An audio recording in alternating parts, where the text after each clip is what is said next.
इस solar panel को लगवाने के आपके क्या कारण थे? किस चीज़ ने आपको आकर्षित किया कि हम सोलर पैनल लगाएं, ना कि बिजली के केवल एक ही उपकरण को यूज़ करते हुए कि भाई बिजली विभाग ने जो हमको बिजली दी केवल हम उसी का इस्तेमाल करें, इस पे क्यों गए आप?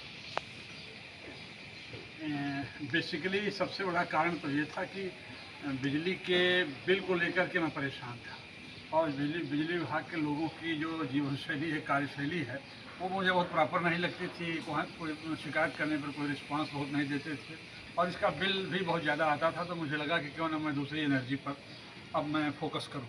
तो मुझे सबसे अच्छा सोलर एनर्जी की तरफ लगा और मुझे अपने मित्रों से, अविनाश जी से, मुकुल जी से, आप सब लोगों से बातचीत करने पर मुझे लगा कि मैं सोलर एनर्जी का लगवा लूँ तो मुझे काफ़ी सुविधा होगी, तो मैंने इसको ऑर्डर किया।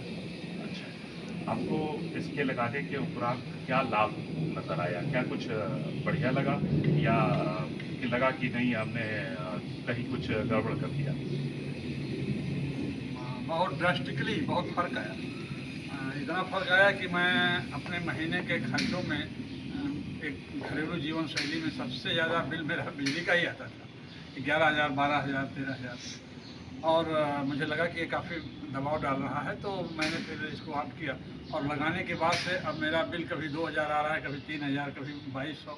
तो ये तो इतना अंतर आ गया कि मुझे उसका कोई लोड, कोई भार कुछ लगता ही नहीं है और मेरे बिजली के बिल को देख कर के मैं बहुत खुश हूँ और मेरे आसपास पड़ोस वाले भी अब मुझसे इंस्पायर हो रहे हैं कि अब हमें भी अब सोलर एनर्जी की तरफ बढ़ना चाहिए। आपको ये किस कंपनी से लगा और कैसा उसका अनुभव रहा? लगाने वाले कैसे रहे? कंपनी तो एग्जैक्टली मैं नाम नहीं बता पाऊँगा। वो अडानी ग्रुप की कोई कंपनी थी, क्या है, डीआईपीएल, अविनाश जी इंजीनियर, एचसीएल क्या बता रहे हैं आप? डीआईपीएल। डीआईपीएल की संस्था थी वो जी। और उसके इंजीनियर अविनाश जी और उनकी टीम के मुकुल जी और रतिदेव पांडे। रणदीप पांडे। रणदेव बाबा, जी।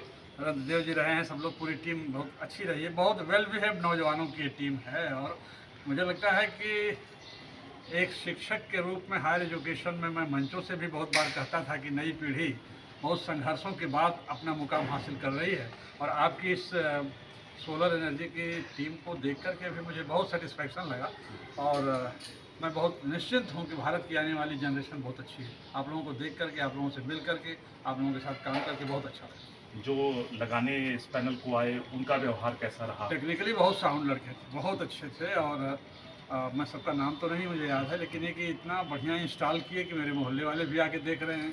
मेरे मित्र लोग भी अब जो मेरे घर में आते हैं वो ऊपर छत तक आकर के इसको देखते हैं और they all are being inspired to up this solar energy. धन्यवाद सर, यही तो आपसे जानना चाहता था। बहुत अच्छा। हर किसी को अब देखिए, सोलर एनर्जी हुई चाहे हाइड्रोजन एनर्जी हुई, चाहे इसके विकल्पों पर, कोयले पर, पेट्रोल पर, डीजल पर, बिजली पर हम कितने समय तक निर्भर रहेंगे और इसकी अपनी सीमाएँ हैं।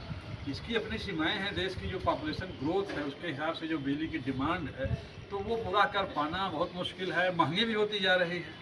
बाकी जो डीजल पेट्रोल के धुएँ का, पोल्यूशन का अपना एक साइड इफ़ेक्ट है, वो तो अलग है। तो हमें अब एनर्जी के दूसरे रिसोर्सेज पर जाना तो पड़ेगा और उसमें सोलर एनर्जी से बेहतर कोई। आप सबको, आपकी पूरी टीम को मेरी बहुत बहुत बधाई, बहुत बहुत शुभकामनाएं। आपको भी बहुत बहुत बधाई, आपने इस तरह से ध्यान दे करके इस तरह का एनर्जी को प्रोत्साहन मिला, इसके लिए आपको बहुत बहुत धन्यवाद देता हूँ। बहुत